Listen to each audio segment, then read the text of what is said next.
We're not in the front lines out there. We're not being targeted. What we can do is create awareness. But that awareness has to come within first. And part of that process is to adopt the seerah of the Ahlul Bayt. One seerah of the Ahlul Bayt that we have to understand in this era of the ghaibat of the Imam is the ability to turn hardship into worship.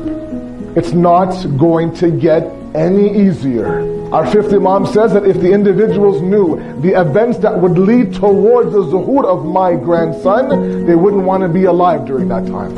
Amir al-Mu'mineen was hit with a poisonous sword on the morning of the 19th of Ramadan. He said one phrase.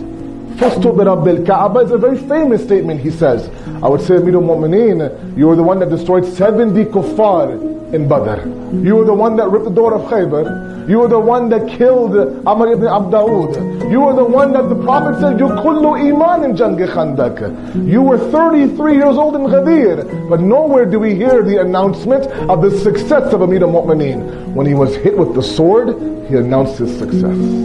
The hardship of that moment turned into the worship of Amir al-Mu'mineen. You asked the sister Imam Hosein, Bibi Zainab salamullah alayha, that how did you find the day of Ashura?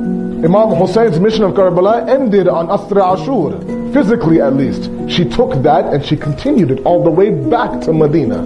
It's not easy to take 200 plus kids on that journey. It's not easy to take imamat on your back across that journey. But she did that. And she witnessed everything from the shahadat of her own sons, her own nephews, her own brother, everything. And when she was asked, she simply said, what? مَا رَأَيْتُهُ إِلَّا جَمِيلًا. I saw nothing on that day but beauty. Can you imagine for a moment? Watch your brother who has been with you since day number one, 200 plus arrows in his body. And you're witnessing that with your own eyes. And you equate that to beauty? مَا رَأَيْتُهُ إِلَّا جَمِيلًا. Hardship into worship.